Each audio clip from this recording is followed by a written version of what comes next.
welcome to this episode of ISV Talks. I'm Carol Livingston of Dynamics Connections and your host of ISV Talks podcast.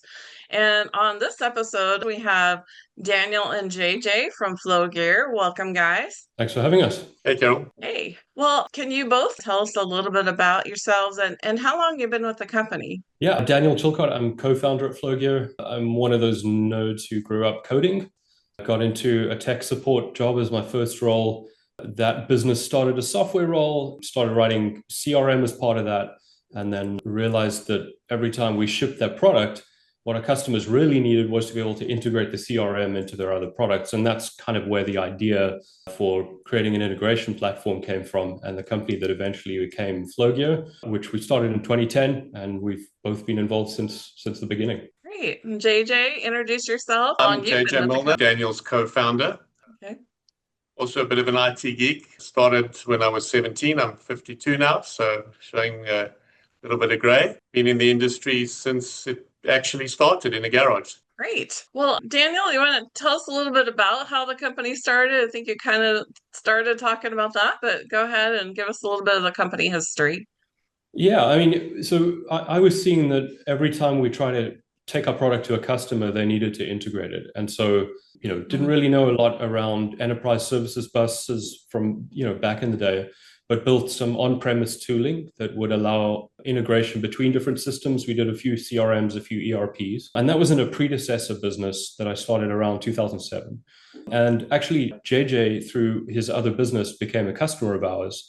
And after we'd worked together for, I'm not even sure how long, maybe 6 months, a year, thereabouts, decided to go into business together. And the idea for Flowgear was that from day one, it would be a platform that was a cloud integration platform. And that was actually quite unusual at the time.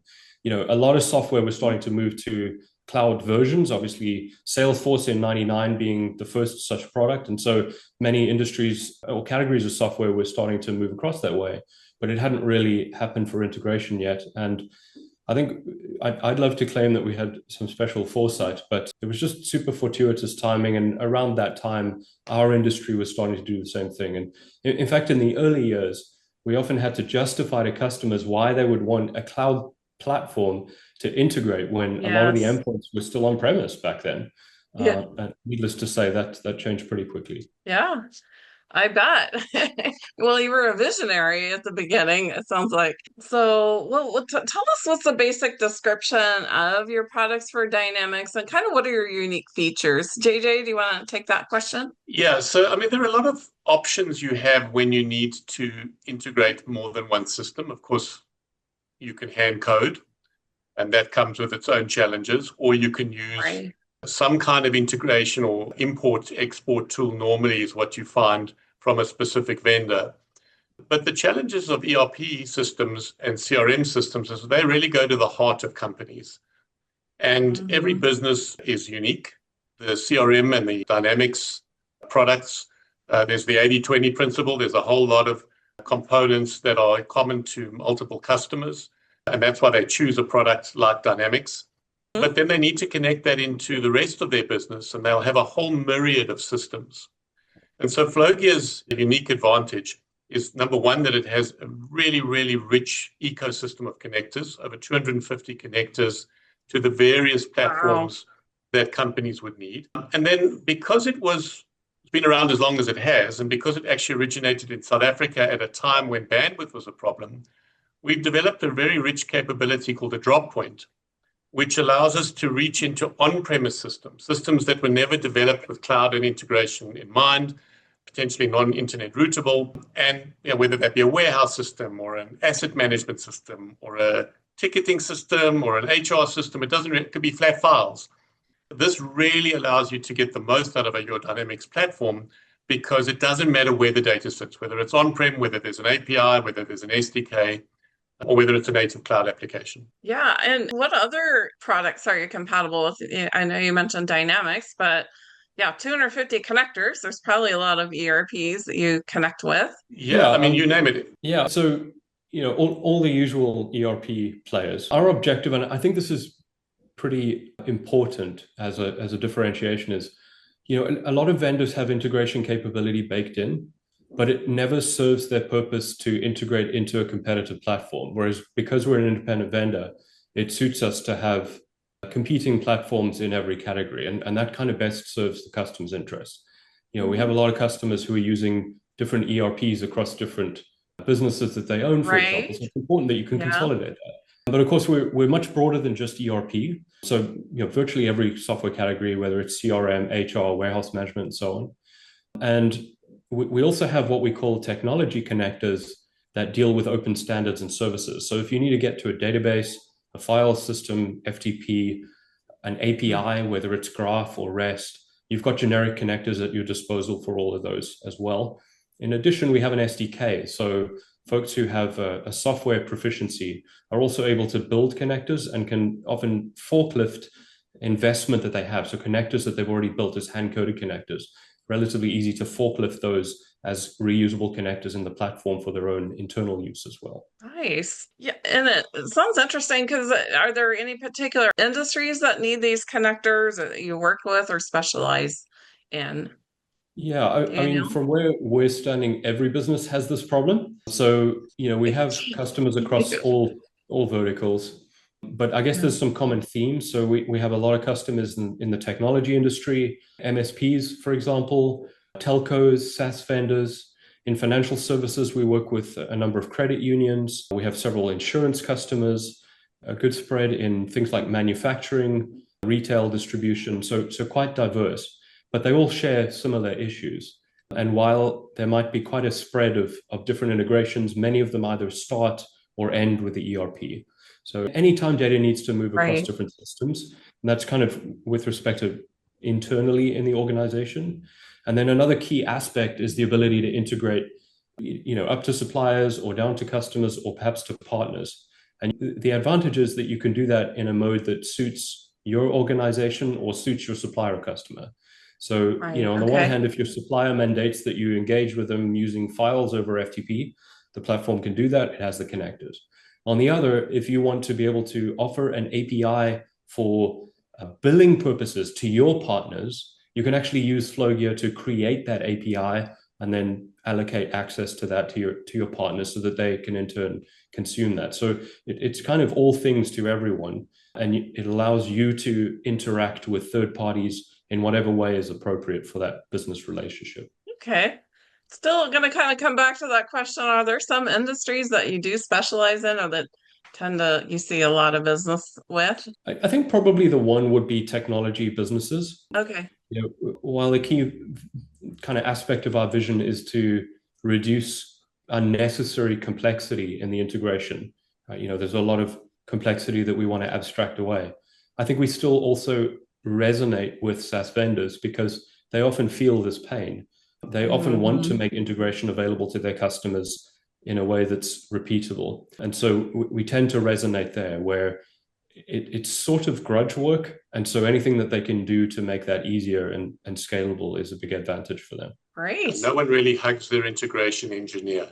It's a bit of a thankless job. Right. Well, JJ, is there a story that you can tell us about a customer that was successful with your product and why? Yeah, so I'm always impressed with just how far Flowgear can take a business, particularly a successful business with a fantastic reputation, a big client base.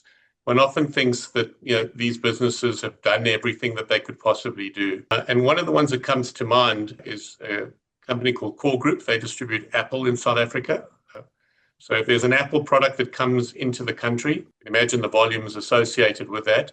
Flowgear connects SysPro in this case and their warehouse management system, which is called Manhattan. Manhattan's the same warehouse system Boeing uses for parts. So highly complex, very sophisticated bin management, stock keeping management, lots of challenges around how you'd handle discrepancies in the data, inconsistencies, maybe stock needs to be moved from one virtual warehouse to another. More than one system needs to handle that. Human in the loop, corrections of data. So that's one, and you can imagine that they're a very demanding customer because the customer experience is so important to them. So it's one that we're pretty proud of because it's been a very successful relationship, a lot of amazing work with them. Another one, I won't mention the company's name, but they're a telco, and they had a challenge that they needed to execute Flowgear within their data center. And they needed very, very low latency on the connections, doing CDR management, basically telco billing. Now, you can imagine every record in a telco is money, and any record that's lost or that is incorrect is money lost. So it's harder than dealing with a bank. Banks don't work in real time, telcos work in real time. And so that's one of the unique aspects that Flowgear has, is that we can execute in a number of different modalities, in cloud, in dedicated subscriptions, and in our enterprise customers. If they have a requirement to run in their own environments, we can do that as well. Right. And I bet security is probably a big concern for those companies. That's pretty sensitive data. They don't want it just out on the public internet or out in public AI engines and so forth, right? Yeah, absolutely. You know, Flowgear was built from the ground up to be secure. We're one of the few platforms where each client's data runs in their own virtual machines.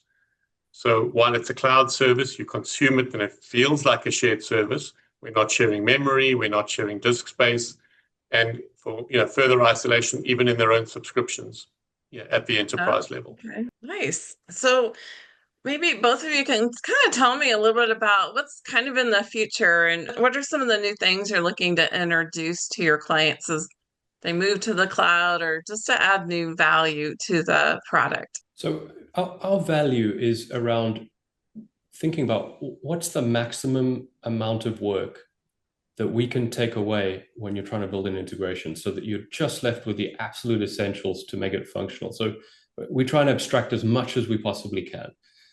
For example, the connectors all work differently. Some of them are based on one type of API, some are another, some don't have an API, they're doing something else under the hood.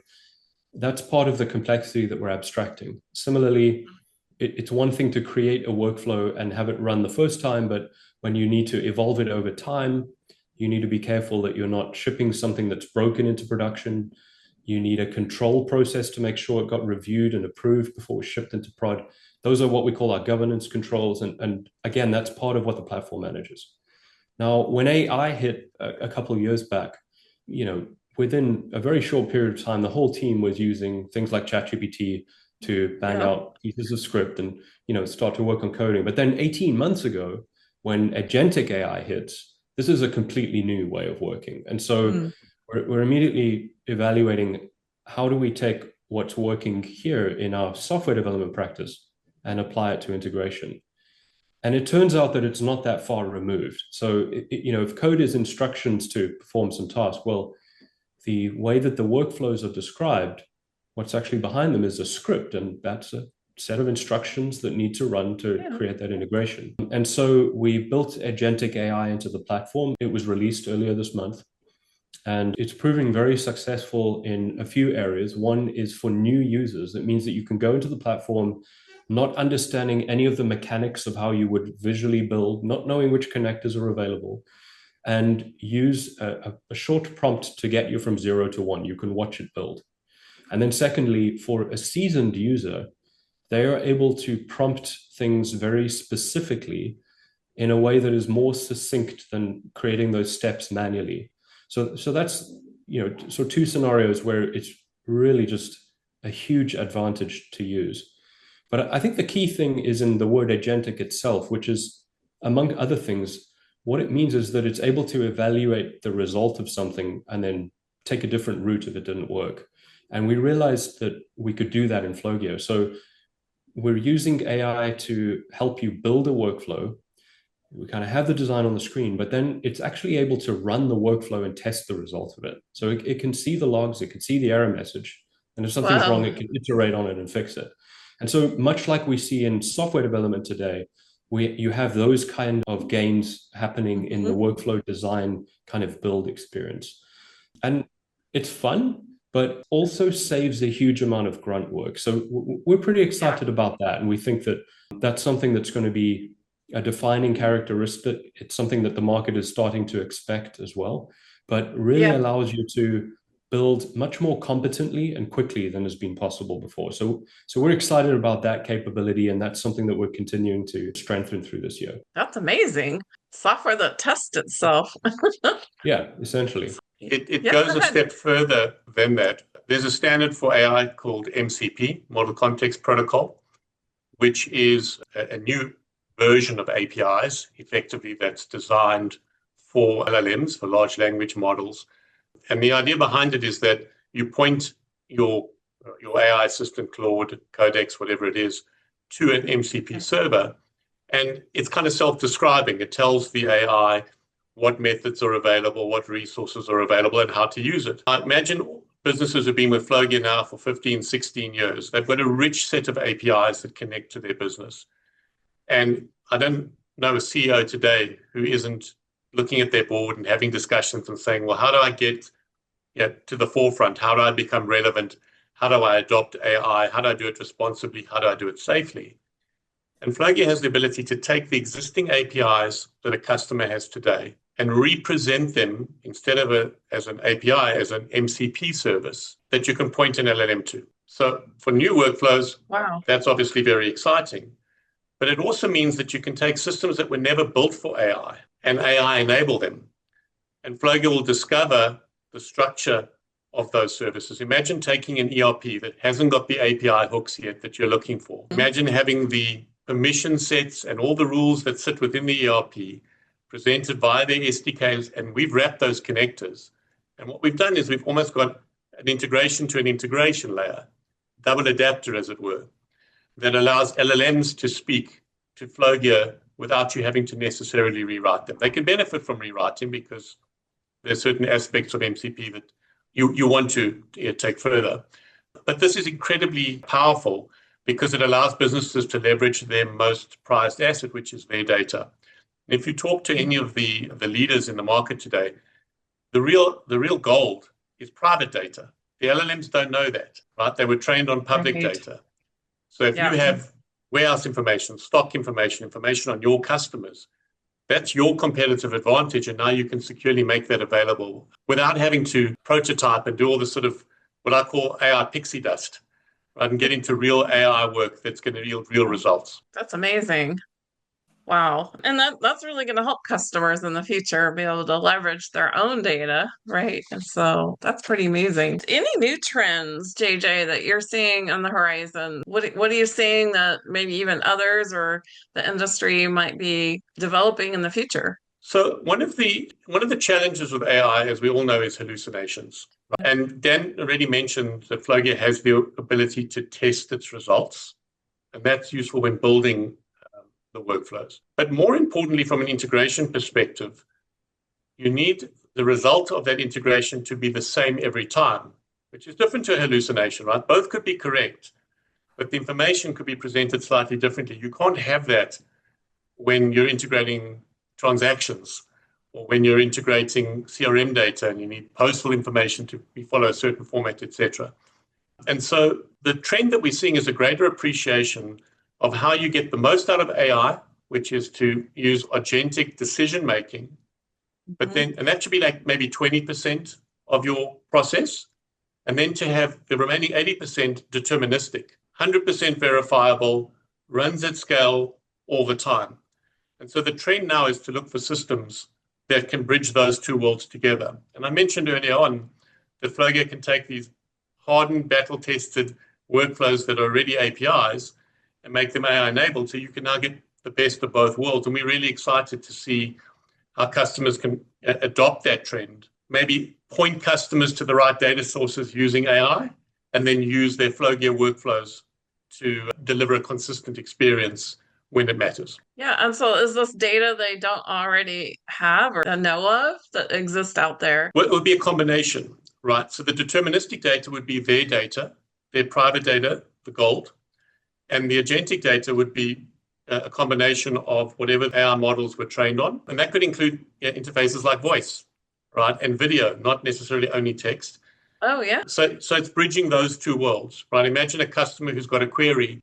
Yes, they could type into a chat agent, but there's some amazing tools out there where you can just speak in natural language. Imagine a driver doing deliveries and he doesn't want to use his hands while he's typing. He can just say, I'm running late, or give me another route, or plan a route for me. And the route management system, where we've got APIs hooked in directly into a customer's database, can do those sort of things. So I think we haven't even begun to see how the intersection of these different areas can come together. But the real power is in merging that deterministic element and the AI element together safely. Yeah, that's pretty interesting because there is a lot of traffic data out there. There's weather data out there, so you could use that in a practical way for your field or remote workers, travel time, and that's amazing. Yeah, I love that. I love that.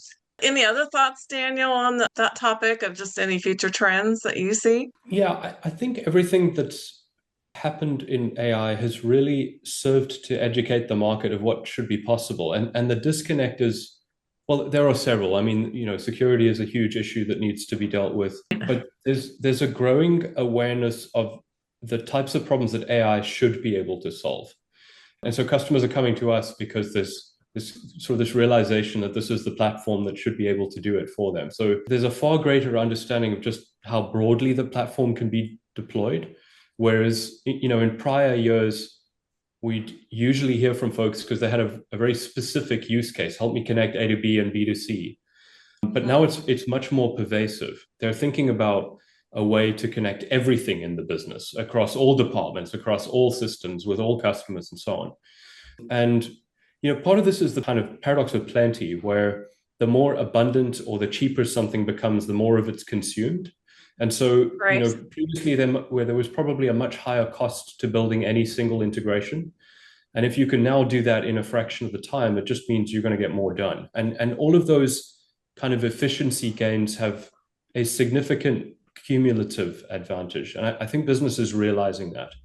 So, our role is to really help them figure out those gains. In some of the examples that JJ gave you, those things can be done, but they have all sorts of kind of gnarly bits to deal with, like, business logic that no one had realized was going to be that complicated. But we have all the data sources, we have the ability to map this, and we have the acceleration that we can get through AI. And so these are things that can be brought to market and provide huge value for business. Yeah, sure. So any other last thoughts that you have before we start to wrap up here? Well, for me, and when I talk to customers and they say, how should they adopt AI? What should they be doing about integration? What I always say to them is, this is not just an IT department opportunity. You need to expose these tools to your execs, to your leadership teams, to your customer service teams. And that is actually possible now with AI. They don't have to have this deep development bench in order to identify a problem in the business or an opportunity to do something faster, quicker, cheaper, and make some mistakes, right? That's also important. And what I say to customers now is that there's such a compression algorithm happening. I remember this when I started IT, as I said, at 17, it was possible to know everything. Right now, it's possible to know everything about AI. In 3 months, 6 months, a year, I don't know that you'll catch up, right? So it's a really unique opportunity to get on the bus and start experimenting and start understanding where it works for you and what. I've even changed the way I speak to people because I'm used to structuring my prompts. And when I talk to staff and colleagues, and I think I've become a better communicator for it. It's almost forced me to be more logical and not to assume as many things. So maybe it's rewiring my brain, but I think there's an opportunity for those that are bold enough to get started and to start to learn and to feel comfortable being a little uncomfortable and start to learn the techniques to take advantage of the opportunities that are now there. Yeah, that's a good point about prompts. Like when you start working with, you have to be more specific and intentional about the words and the description when you're interacting with AI. So it kind of does rewire you. And even I like how you said that's affecting your communication, just interactions, right? So absolutely. What about you, Daniel? Are you seeing what kind of last thoughts do you have about kind of this whole evolution that we're in? Yeah, I think there's a lot more expectation from being in the software industry for many years now. You've always understood what's possible, and what you get done is a trade-off of like how much time you're willing to put into it. And that ratio has just changed so profoundly. And I think what's exciting is that it's always kind of been this profession where no one outside the industry really understood it. But for better or worse, everyone's learning real quick. And the fact that, someone in finance can knock together a front end that is a pretty good substitute for the BI tool they were using. That's great, because when they come with a really complicated data transformation issue, that's something that our platform can handle, but they've been able to build to a level that they wouldn't have even been able to start before. And one of the huge disconnects around, I guess, any technical field, but specifically in view as software, is how does someone who does not have a technical background communicate what they want? They intuit what they want, but it's often hard for them to specify it. Whereas Right. if they've already kind of had a stab at it, going through some sort of vibe coded approach, that is a great way to specify and get exposure to the decision points that you didn't realize were there. So in terms of kind of closing the gap between kind of call it the engineers and those who are not in the software engineering industry, much easier to communicate. And I think that's going to yield a lot of good as well. Yeah. Yeah. I wonder if data warehouses will become a thing of the past, because now you can get Well, access to the data. yeah, I mean, the hard part's getting all the data there at the right kind Yeah. of timing. If you've got everything there, then for most types of reporting, I think vibe coding is a pretty good way to do it. Maybe if you need to speed it up a little bit, it might be better with a platform. But essentially, if you can express what you need in English and the data is sitting in one database, it's certainly a lot easier than it used Yeah. to be to put that together. Oh my gosh. Yeah. Well, thank you both. I have one last question I want to ask both of you. So, kind of our wrapping up here. Is there one trend that you're seeing that's driving customers or partners to come talk to you? Yeah, I think for our case, it's certainly the sort of general awareness in the market of what is possible. Whereas, as I mentioned, previously customers would come to us because they knew one specific thing. Now they're generally coming to us because they have a general understanding of the value that the platform could give across the whole organization. So that's a big shift that we're seeing, and I credit AI for that trend, at least in large part. And DJ, what do you think? What's kind of the one trend you're seeing that's driving customers or partners to come talk to you? They want something they can trust. They want a platform that understands the data sources that matter to their business. Yeah. It's very easy to fake this for a minute, but as soon as you actually get into the weeds and you have to move data around, it becomes very apparent when you're a platform that's built for what we would call citizen integrator, with some patterns that grab an email, put it in the box, send the email. Very different when you're responsible for something that is the earning power of a business. And so more and more, we're seeing an appreciation from customers that pedigree matters and that experience matters and domain expertise for the endpoints and the industries that matter to them matters. And we're fortunate with Flowgear that we've got a very rich ecosystem of partners. So they can take the experience that we built over the years and then just add another layer, another force multiplier for particular verticals. And we're seeing the partner community grow from strength to strength because of that. Great. Well, that's amazing. Well, thank you both, Daniel and JJ, for joining me today. I think this was an amazing conversation. We learned a lot about Flowgear and the future. And here's their contact information if you want to reach out to them. And Daniel, want to go over your contact info? Yeah, Carol, thanks very much for having us. You're welcome to reach me directly. It's daniel@flowgear.net. Our website's also flowgear.net. Perfect. Well, thank you again for joining us. Friends, we'll see you on the next episode of ISV Talks. Bye-bye. Cheers. Cheers.